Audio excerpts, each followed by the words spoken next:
নমস্কার বন্ধুরা, mister and Mrs কুকিংয়ারে তোমাদের সকলকে জানাই আরেকবার স্বাগত। আজকে নিয়ে এসেছি শীতে গরম গরম ধোঁয়া ওঠা এরকম রঙিন পুলি পিঠে। রঙিন পুলি পিঠে কিন্তু সকলের দেখলেই মন ভালো হয়ে যায় আর খেতে অসাধারণ। কম সময়ের মধ্যে তোমরা ঝটপট এইরকম পুলি পিঠে অবশ্যই বানিয়ে নিতে পারো। আর নলেন গুড়ের সাথে এই পিঠে কিন্তু জাস্ট জমে যায়। অবশ্যই কি করে বানাবে তার জন্যে ভিডিওটা দেখতে হবে আর সাথে থাকতে হবে। যারা নতুন বন্ধু তারা অবশ্যই কিন্তু সাবস্ক্রাইব করে নিও, পাশে থাকা বেল আইকনটা ক্লিক করতে একদম ভুলো না। চলো দেখে নেওয়া যাক আজকের এই পুলি পিঠে রেসিপিটা। বানানোর জন্য আমরা গ্যাসটাকে জ্বালিয়ে নিয়ে এখানে আমরা একটা সসপ্যান বসিয়ে নিয়েছি। এর মধ্যে দিয়ে দিচ্ছি জল, আর জলের মধ্যে আমরা নুন অ্যাড করে দিলাম।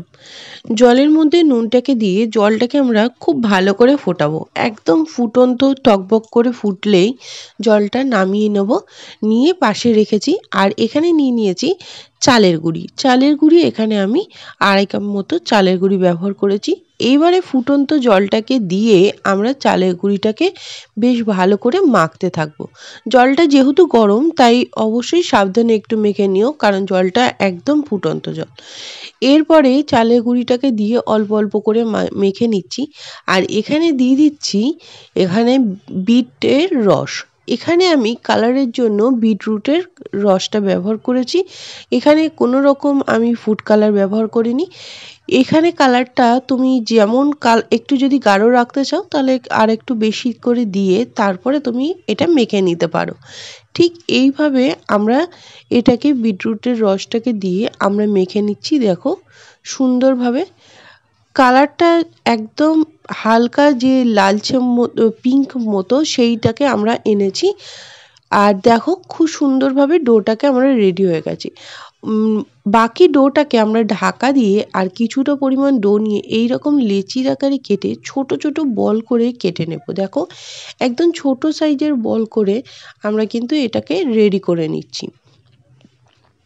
সমস্ত ছোট ছোট বল করে রেডি হয়ে গেলে এটা বানানো কিন্তু খুবই সহজ। যারা পুলি বানাতে পারো না তারাও কিন্তু এটা ঝটপট বাড়িতে বানিয়ে নিতে পারো। আর এটা কিন্তু দেখো আমি একটা বানিয়ে নিয়েছি। আর দেখো ঠিক এরকম গোল করে মাঝখান থেকে একটু আঙ্গুল দিয়ে গর্ত করে নিয়েছি। ঠিক এইভাবে প্রত্যেকটা তোমরা রেডি করে নিতে পারো। এটা বানাতে গেলে একদম ঝামেলা নেই, খুব সহজেই তোমরা বানিয়ে নিতে পারবে। আর দেখতেও কিন্তু খুব সুন্দর লাগে। ছোট থেকে বড় সকলেরই কিন্তু এটা পছন্দ হবে। বাড়িতে কোনো অতিথি আসলে এইরকম একটু কালারফুল জিনিস দেখলে তাদের কিন্তু একদম মন ভরে যাবে, প্রশংসা কিন্তু তোমার করবেই।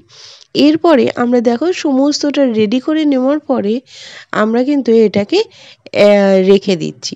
আর এরপরে আমরা যে বাকি যে বিটরুটের রসটা ছিল তার মধ্যে আমি জল মিশিয়ে বসিয়ে দিলাম। এখানে সসপ্যানে দিয়ে দিচ্ছি একদম 1.5 চামচ মতো একটু ঘি। ঘিটাকে দেওয়ার পরে এটাকে ভালো করে একটু নাড়িয়ে চাড়িয়ে দিচ্ছি। জলটা একদম ফুটতে আরম্ভ করলে তারপরে কিন্তু আমরা এর মধ্যে দিয়ে দেব এই যে ছোট ছোট যে আমরা পুলিগুলোকে বানিয়েছি সেগুলো দিয়ে দেব। দেখো আমরা জলটা একদম টকবক করে ফুটে এসেছে। এরপরে এইগুলোকে দিয়ে দিচ্ছি। আর এইগুলোকে দেওয়ার পরে দেখবে যে এটা নিজে থেকেই ভেসে উঠবে যখন রেডি হয়ে যাবে। আমরা এইভাবে এটাকে ফুটিয়ে নিচ্ছি। আর ওপরে যদি গ্যাজা গ্যাজা থাকে সেগুলো কিন্তু এই যে জলের উপরে গ্যাজাগুলো সেগুলোকে আমরা ফেলে দিয়েছি, সেগুলোকে একটু ফেলে দিও, তাতে ভালো হবে। আমরা দেখো একদম উপরে ভেসে উঠেছে। তারপরে এটাকে নামিয়ে নিচ্ছি। ভালো করে জলটাকে ঝরিয়ে নিয়ে তারপরে নামিয়ে নিচ্ছি। এখানে কালারটা কিন্তু একদম পিঙ্ক কালার এসেছিল। এরপরে এটাকে আমি একটা থালার মধ্যে তুলে নিচ্ছি। সমস্তটা একটা পাত্রের মধ্যে এখানে তুলে রেখে দিচ্ছি। দেখো খুব সুন্দরভাবে এটা সেদ্ধ হয়ে গেছে আর কালারটাও দুর্দান্ত এসেছে। এরপরে কড়াইয়ের মধ্যে আমরা নিয়ে নিচ্ছি দুধ। এখানে যে দুধটা ব্যবহার করেছি এটা কিন্তু একদম জাল দেওয়া দুধ, কাঁচা দুধ ব্যবহার করিনি। তোমরা কাঁচা দুধ ব্যবহার করে ভালো করে জাল দিয়ে নিতে পারো। দিয়ে দিলাম এর মধ্যে ঘি, একদম অল্প পরিমাণে ঘি দিয়েছি। ঘিটাকে দেওয়ার পরে এটাকে আমরা ভালো করে নাড়াচাড়া করে নিয়ে ফুটতে দেবো। দুধটাকে কিন্তু খুব ভালো করে ফুটিয়ে নিতে হবে, তাহলে দেখবে যে একদম একটু ঘন টাইপের হয়ে আসলে ক্ষীরটা ভালো হবে। এরপরে দুধটা ফুটে আসলে দিয়ে দিচ্ছি এর মধ্যে নলেন গুড়। আমি এখানে নলেন গুড় ব্যবহার করেছি। নলেন গুড়টাকে দেওয়ার পরে এইভাবে আমরা ভালো করে মিশিয়ে দিচ্ছি। দেখো দুধের সাথে সম্পূর্ণ গুড়টাকে মিশিয়ে দিয়েছি। যে মিষ্টির পরিমাণটা তোমরা বুঝে দেবে, কেউ যদি বেশি খাও বেশি মিষ্টি দেবে, কেউ যদি একটু হালকা রাখতে চাও হালকা দিতে পারো। কালারটা দেখো কত সুন্দর এসছে গুড়ের কালারটা। এরপরে সমস্ত পুলিগুলোকে আমরা দিয়ে দিচ্ছি। সমস্ত পুলিগুলোকে দিয়ে দেওয়ার পরে দেখো খুব ভালো করে আমরা নাড়িয়ে চাড়িয়ে নেব। খুব ভালো করে এখানে আমরা নাড়িয়ে চাড়িয়ে এটাকে রেডি করে নিচ্ছি। আর দুধটা কিন্তু একদম ফুটতে ফুটতে একদম দেখো সাইডগুলো দেখো ক্ষীর টাইপের হয়ে এসেছে, একদম ঘন ক্ষীর সেই রকম কিন্তু রেডি হয়ে গেছে। এরপরে এটাকে আমরা ভালো করে জাল দিয়ে নিচ্ছি।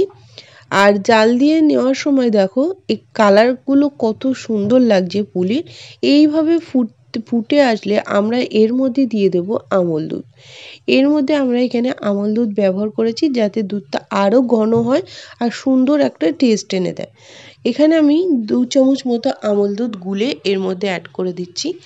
আর আমল দুধটাকে দেওয়ার পরে কন্টিনিউ এখানে নেড়ে দেবো। এর মধ্যে আমি দিয়ে দিয়েছিলাম 2টো এলাচ, এখানে ফাটিয়ে দিয়ে দিয়েছিলাম। দেওয়ার পরে এটাকে খুব ভালো করে নাড়িয়ে চাড়িয়ে নিয়ে আমাদের রেডি হয়ে গেছে। আর রেডি করে নিয়ে দেখো এটা যেমন সেদ্ধ হয়ে গেছে খুব সুন্দর, দুধটা ঘনও হয়ে গেছে। এইভাবে তোমরা কিন্তু বাড়িতে ঝটপট বানাতে পারো। আর কড়ার সাইডে দেখলেই কিন্তু বোঝা যাবে দুধটা কতটা ঘন হয়ে গেছে। একদম ভালোভাবে ফুটে গেলে আমরা এটাকে খুব সুন্দর করে নাড়িয়ে চাড়িয়ে নিয়ে আমরা নামিয়ে দেবো। দেখো একদম খুব ভালোভাবে ঘন হয়ে গেছে আর দুর্দান্ত একটা গন্ধ আর ফ্লেভারটাও চলে এসছে। এইভাবে নলেন গুড় দিয়ে কিন্তু তোমরা বাড়িতেই ঝটপট খুব কম টাইমে বানিয়ে নিতে পারো। এটা কোনো ঝামেলা ছাড়াই দুর্দান্তভাবে হয়ে যায়। এটাকে আমরা একটা পাত্রের মধ্যে তুলে নিচ্ছি। আর কালারটা একদম পিঙ্ক কালার, ক্যামেরাতে একটু অন্যরকম কালার দেখাচ্ছে কিন্তু একদম পিঙ্ক কালার এসছে। আমরা একটা কলা পাতার মধ্যে এটাকে ঢেলে নিচ্ছি, তাতে কিন্তু ফ্লেভারটা আরও সুন্দর আসবে। এরপরে সমস্ত পুলিগুলোকে আমরা ঢেলে নিচ্ছি একটা পাত্রের মধ্যে। এইভাবে গরম গরম কিন্তু তোমরা পরিবেশন করতে পারো। আর অবশ্যই এই পুলি পিঠেটা কেমন লাগলো বাড়িতে অবশ্যই একবার ট্রাই করো আর জানিও। উপর থেকে দিয়ে দিলাম আমরা নলেন গুড়।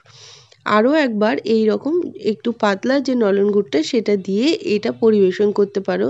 খেতে জাস্ট দুর্দান্ত লাগে। অবশ্যই যারা পুলি পিঠে বানাতেও পারো না তারাও কিন্তু এইটা ঝটপট বানিয়ে নিতে পারো। যেমন হয় দুর্দান্ত এর স্বাদ আর খেতে অসাধারণ। সকলে তোমার প্রশংসা করবে এই সুন্দর পুলি পিঠে দেখে। তাহলে অবশ্যই বাড়িতে এটা ট্রাই করো আর কেমন হয়েছে জানিও। যারা এতক্ষণ ধরে ভিডিওটা দেখছিলে, ভিডিওর যদি এতটুকু অংশও তোমাদের ভালো লেগে থাকে তাহলে অবশ্যই একটা লাইক করে দিও। আর যারা নতুন বন্ধু আছো তারা অবশ্যই সাবস্ক্রাইব করে নিয়ে পাশে থাকা বেল আইকনটা ক্লিক করে নিও। আজকের মতো রেসিপি পর্যন্তই, আবারও দেখা হচ্ছে পরবর্তী কোনো ভিডিও নিয়ে।